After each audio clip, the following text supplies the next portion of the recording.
नमस्कार. आज दिनांक 29 ऑगस्ट 2025 वार शुक्रवार.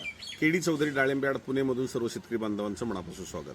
बाजाराच्या सद्यस्थिती संदर्भामध्ये शेतकरी बांधवांना सांगू इच्छितो, गेली सातत्यानं मी जे सांगितलं की बाजार खाली येणार नाही आणि खाली येऊन देणार नाही, तर मधल्या काळात जी मंदी आपण रोखायची ती रोखली.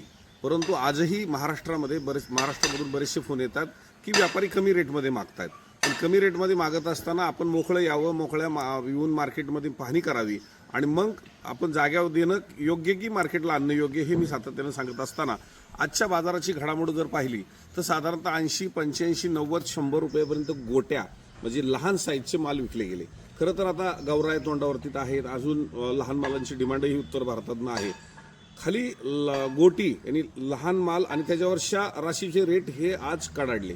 परंतु वरचा जे रेट आपण 300, 400, 500 किंवा 250च्या पुढं जे जाणारे माल आहेत त्याच्यात थोडीशी घसरण आली. का आली?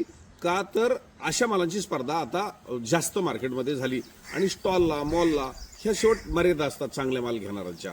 आणि मग अशा परिस्थितीमध्ये जर बाजार खाली आले का? नाही, बाजार 400 रुपयांनी पुन्हा वाढले, ॲव्हरेज वाढलं. खरं तर आपल्या बागेमध्ये मोठ्या मालांची संख्या कमी असते, परंतु लहान मालांची संख्या ही जास्त असते. आणि मग जागेवरती 90 रुपये, 100 रुपये जर बागा मागत असतील तर गोटीच्या रेटमध्ये बागा जातात का, याचाही विचार करण्यासाठी आपण मोकळं मार्केटमध्ये आलं पाहिजे. जम्मू काश्मीरच्या साईडला माल जाणारे पावसामुळे जरा थोपले होते आणि बराचसा तो माल तिकडे न गेल्यामुळे ही बाजारपेठेवरती काही ठिकाणी परिणाम होता. तर तिथली ही बाजारपेठ आता सुरळीत झालेली आहे. उत्तर भारतातही चांगल्या पद्धतीने डिमांड वाढलेला आहे आणि अशा पद्धतीत रेट हे 400 रुपयांनी वाढत असताना कुठेही मंदी मला जाणवत नाही. कालच्यापेक्षा डबल आवक येऊन सुद्धा मार्केटमध्ये आज रेट कडाडले आणि उद्या पुणे मार्केट बंद आहे, नाशिक चालू आहे, इंदापूर चालू आहे.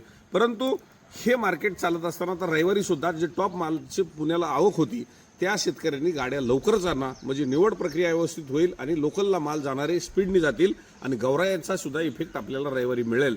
म्हणून मी शेतकरी बांधवांना सांगू इच्छितो, बाजार पडले नाहीत, पडणार नाहीत. फक्त माल विरळून काढा.